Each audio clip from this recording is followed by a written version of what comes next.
3 years later, a woman I used to call my wife grabbed my arm at a black tie gala like she was afraid I'd disappear, and asked me a question that should have had an obvious answer. Do you remember me? I'll get to that moment. But first you need to understand how I got there, and it starts on an ordinary Tuesday, the day my marriage ended in 5 words. Before that Tuesday, though, there were 100 smaller moments I didn't want to see. Victoria's phone started buzzing differently that last year. Not more often, just differently. A quick glance down, a small private smile, then the screen going dark before I could see who it was. I told myself it was work. She'd always been ambitious, always chasing the next promotion at the startup, and I'd built my whole identity around being the steady one, the reliable one, the guy who didn't ask too many questions. She joined a new gym that spring. Classes at 6 in the morning, classes at 8 at night, and somewhere in between a version of my wife I barely saw anymore. She came home flushed and energized from workouts, and less from anything involving me. You never want to do anything exciting, Cameron, she said one night, when I suggested we skip another networking event and just stay in. You're content with mediocrity. I didn't know it yet, but that sentence was a verdict, not a complaint. I tried. God, I tried. I booked restaurants I couldn't quite afford, planned weekend trips I researched for hours, reached for anything that might close the distance. Nothing landed. The restaurants weren't trendy enough. The trips weren't far enough. I wasn't enough, and no amount of effort seemed to change the math. The Tuesday it ended, I remember because Tuesdays were trash day. I'd just wheeled the bin back up the driveway when I walked in and found Victoria sitting at our kitchen table, hands folded, waiting. She had the look of someone about to deliver news she'd already rehearsed. Cameron, she said, I want a divorce. 5 words, 8 years, and it took 5 words to end it. Why? I asked, even though some part of me already knew. Because I'm not happy. Because we want different things. Because I deserve more than this.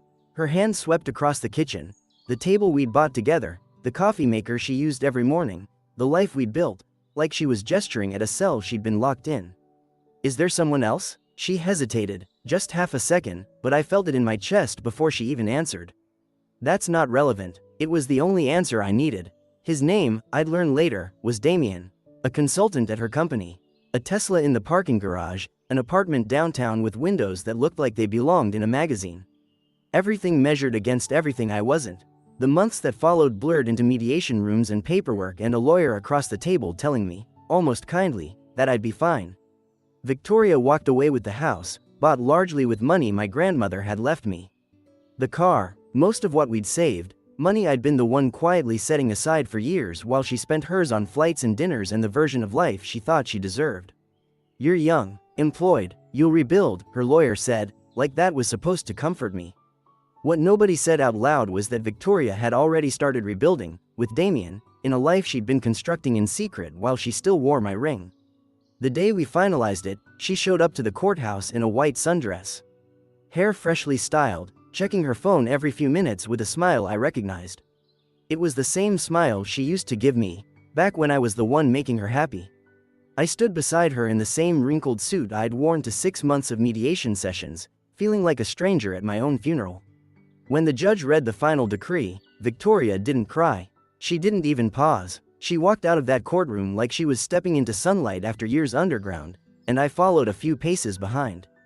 Watching her go, through the courthouse window, I saw Damien waiting in the parking lot. I saw him catch her, spin her once, laugh into her hair. I saw her kiss him the way she used to kiss me, back when I still believed we were forever. I stood at that window for 20 minutes after they drove off, still in my wrinkled suit, still holding a folder full of paperwork that legally erased 8 years of my life, trying to understand exactly the moment I'd become invisible to the woman who'd promised to love me until the end. I didn't know it yet, but that parking lot was the last time I'd ever watched Victoria's happiness from the outside looking in. Everything after that was mine to build. That night, I moved into a studio apartment above May's Laundromat on Fletcher Street.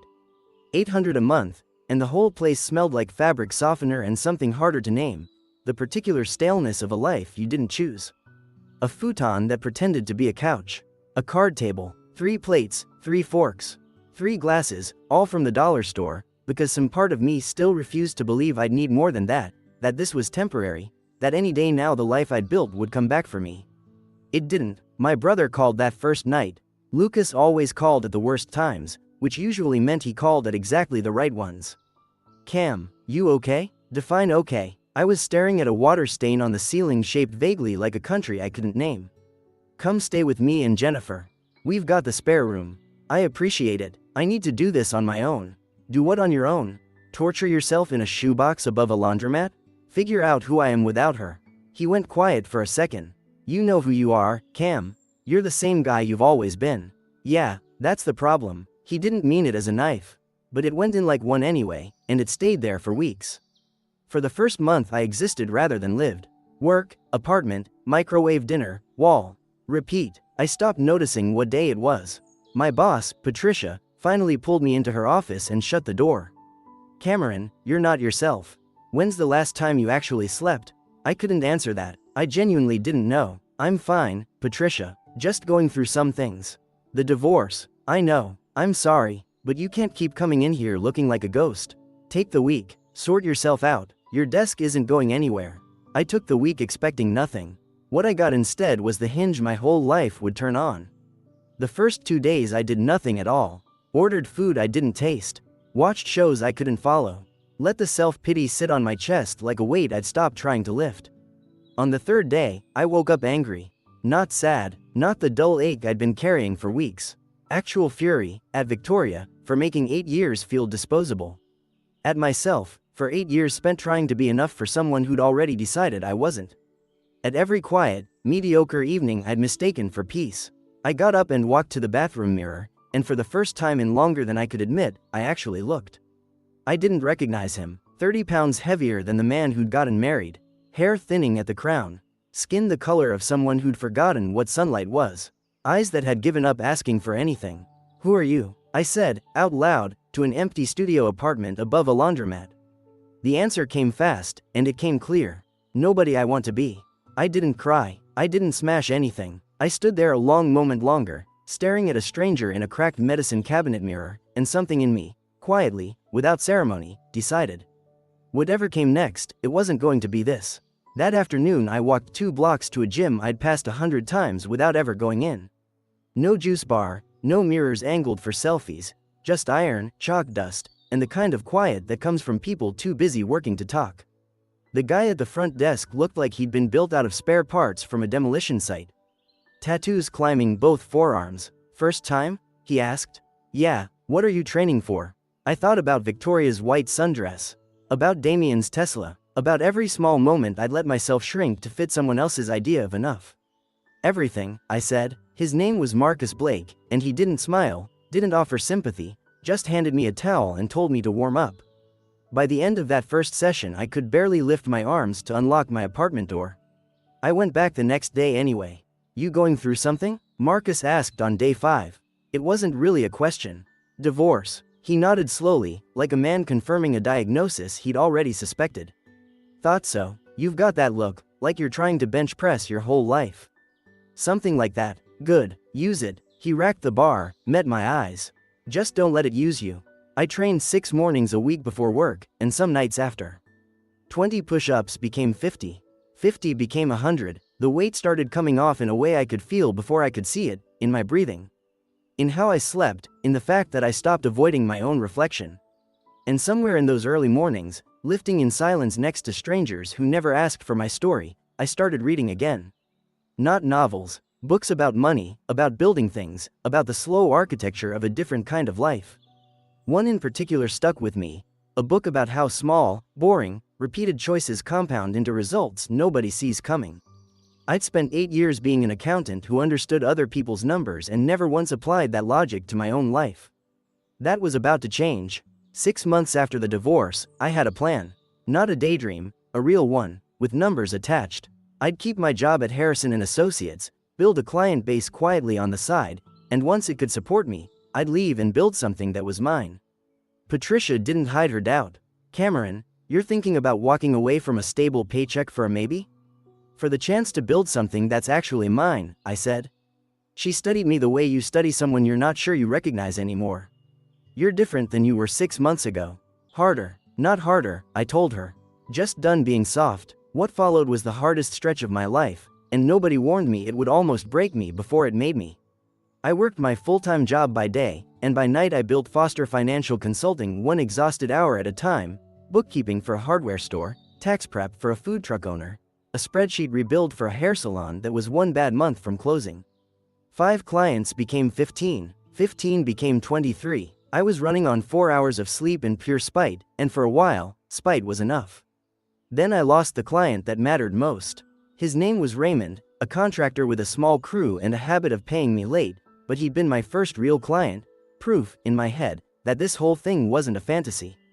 One Tuesday night, sitting at my card table at 2 in the morning with a laptop glowing in an otherwise dark apartment, I got his email. Short, polite, final. He'd found a bigger firm, one that could handle payroll and taxes and everything else under one roof. Something I couldn't yet offer. I sat there a long time after reading it, the cursor blinking on a half-finished invoice that no longer mattered. For the first time since the divorce, the anger that had been fueling me evaporated, and underneath it was something worse, doubt. What if this was the mistake? What if Victoria had been right, in her own cruel way, that stability was all I was built for? What if I was about to torch a decade of career security chasing something that was never going to work? I didn't sleep that night. I sat with my own doubt the way you sit with an unwelcome guest, unable to ask it to leave. The next morning I showed up at the gym anyway, hollow-eyed, moving through the motions without any of the fire that usually got me through a set. Marcus noticed before I said a word. "You look like a man who wants to quit something," he said, spotting me on the bench. "Lost a client last night. My first one. Feels like a sign." Marcus set the bar down and looked at me the way he looked at guys who were about to give up on a lift they could actually finish. "You know what a sign actually is, Cameron? It's you deciding what a coincidence means. You can decide it means quit, or you can decide it means you weren't ready yet, so get ready." He shrugged. "One client leaving doesn't end anything unless you let it. Feels like it might. Feelings lie all the time. That's why we train, so you learn the difference between what you feel and what's actually true." He pushed the bar back into my hands. "Now put it down when you're actually done, not when it gets hard." I finished that set. I don't remember it being easy. But I finished it. I rebuilt Raymond's slot with 2 new clients inside 3 weeks, and I made sure the gap between losing something and replacing it never scared me the same way again. By month 9, I had 15 clients paying consistently. By month 11, 23, and this time the growth felt less like luck and more like proof I actually belonged in the life I was building. The gym stayed the one place none of it could touch me. It became my therapy, my meditation, the 1 hour a day where the only person I had to answer to was myself. I'd lost 45 pounds by then and gained muscle I hadn't known my body was capable of building. I had energy I hadn't felt since college, maybe ever. When I finally walked into Patricia's office to hand in my notice, she read it twice before looking up. "You're really doing this. I'm really doing this." She stood, and instead of a lecture, she offered her hand. "I'm proud of you, Cameron. You proved me wrong. You're the one who gave me the week off that started all this," I reminded her. "So technically, you helped prove yourself wrong." She laughed, and for a second the old version of my life and the new one shook hands across her desk. Walking out of Harrison and Associates for the last time, I didn't feel triumphant. I felt something steadier than that. The quiet certainty of a man who'd already survived the version of this decision where everything fell apart, and built through it anyway. The second year didn't feel like survival anymore. It felt like construction. Foster Financial Consulting grew the way things grow when you finally stop white-knuckling every decision, steadily, then all at once. I hired Jennifer Martinez as my assistant, a woman who could organize chaos into color-coded folders before lunch. I moved the business out of my apartment and into a small suite downtown, nothing fancy, but mine. My name on the lease, my name on the door. The clients stopped being line items and started being people I actually thought about at night.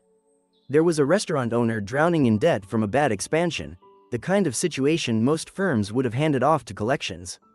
I sat with him for 6 hours over 2 weeks, restructured his loans, and watched him keep the doors open on a business his father had started.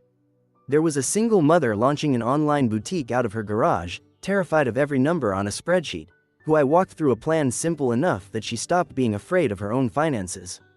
There was a retired teacher who just wanted to make sure something was left for his grandkids, and when we finally got his pension working the way it should have been working for years, he shook my hand like I'd handed him back a piece of his future. None of that made headlines. None of it needed to. It just mattered, quietly, the way real things do. My client list went from 50 to 75 to 100, and somewhere in there I stopped counting and started building instead, better systems, better software, a version of the business that didn't run on my exhaustion anymore. The changes weren't just professional. I bought a condo across town, nothing that screamed anything, just clean lines in morning light and a mortgage with my name on it alone. I bought a car because I liked driving it, not because it needed to prove something to anyone at a dinner party. I started dressing better, not for Victoria, not for Damien, not for some imaginary audience keeping score. Just because I liked who I saw when I caught my reflection now, and that alone still felt like a small miracle some mornings. I showed up to Christmas at Lucas's place that year, and he stopped mid-sentence pouring eggnog, just stared at me for a second too long. "Jesus, Cam, you look like a completely different person." "I am a completely different person," I said, and I meant it the way you mean a fact, not a boast. "Victoria see you lately?" "No idea, don't keep tabs on her." That part was true. I'd blocked her everywhere months earlier, not out of bitterness, just because there was nothing left there worth checking on. I dated a little that year, a few dinners, nothing that stuck, nothing I was chasing. I wasn't lonely, I was building something, and for the first time in my life, that felt like enough on its own. I still trained most mornings with Marcus, though the sessions had changed shape, less about surviving the day, more about staying sharp for the ones ahead. He never asked about Victoria anymore. Neither did I. Some rooms in a life just quietly close, and you don't notice until you realize you haven't walked through that door in months. Jennifer, who somehow knew everything about everyone before I did, mentioned it almost as an afterthought one afternoon while going through my calendar. "So I saw Victoria's engagement photos online yesterday." "To Damien?" "Yeah, wedding's set for next spring. Napa Valley, from the look of it. Very fancy." "Good for them," I said, already moving on to the next line on my schedule. Jennifer looked up, studying my face the way people do when they're checking for a reaction that isn't coming. "You really don't care, do you?" "Not even a little," I said, and I realized as I said it that it was completely true. That version of my life belonged to a man who didn't exist anymore, and for the first time since the divorce. Thinking about Victoria felt less like touching a wound and more like remembering a stranger's story. Which brings me to the gala, the Metropolitan Children's Hospital Charity Gala, held at the Grand Belmore Hotel, marble columns, crystal chandeliers throwing light across a room full of people who looked like they'd stepped out of a magazine. One of my clients sat on the hospital board and had invited me, mostly for networking. I almost said no. Black tie rooms had never been my scene. Something made me say yes anyway. I wore a tux I'd had tailored for another event, got a fresh haircut that morning, and walked in feeling like a man who belonged wherever he chose to stand. I was mid-conversation with a restaurant owner about his expansion plans when I felt it, that specific, unmistakable sensation of being watched. I turned. Victoria, 20 feet away, champagne glass frozen halfway to her lips, staring at me like she'd seen something she couldn't quite place. Black dress, hair shorter than I remembered, older in a way that wasn't unkind, just different. 3 years does that to people, apparently. To all of us. For a moment, neither of us moved. Then she started walking, her expression sliding from shock to confusion to something I didn't have a name for yet. "Cameron?" "Hello, Victoria." Her eyes moved over me slowly, the tux, the posture, the 45 pounds that used to be somewhere else on my body. "I almost didn't recognize you. You look different. 3 years will do that. You look amazing." A pause, like she was correcting herself in real time. "I mean, you look really good. What have you been doing?" "Living," I said, simple as that. She laughed, a small nervous sound I didn't remember her making when we were married. "What are you doing here? This is a pretty high-end crowd." "Client of mine, you?" "Damien sits on the board." She lifted her left hand, and the diamond caught the chandelier light. "We're engaged. Congratulations." "Thanks." She was still looking at me the way you look at something you can't quite believe is real. "Cameron, seriously, the weight, the confidence, all of it. It's incredible. Divorce was good for me. It came out sharper than I meant it to." She didn't flinch. If anything, she laughed again, softer this time. "I can see that. You're not the man I left." "No," I agreed, "I'm not." That was when Damien arrived, a tall, silver-haired man with a hand that settled on Victoria's lower back like it belonged there. He looked exactly like his photos, polished, assured, the kind of man who'd never once had to wonder if he was enough. "Honey, who's your friend?" His eyes were already sizing me up before Victoria answered. "This is Cameron, my ex-husband." The way she said it made 3 years sound like a decade. Damien's expression shifted. "Cameron Foster, the accountant? Financial consultant, now. I run my own firm. Foster Financial Consulting. Recognition moved across his face. You're the one who restructured Matsumoto's expansion. Very smart work. I've heard your name more than once this year. Victoria looked between us, thrown. You've heard of him? Of course. His firm's building a real reputation in the small business space. Damien extended a hand. Damien Reynolds, Meridian Consulting. I shook it. Firm, brief. I know who you are. The three of us stood there a moment too long, forming a triangle none of us seemed to know how to dissolve. Victoria kept touching her ring, kept glancing at me like she was trying to solve something that wasn't adding up. Cameron, she said finally.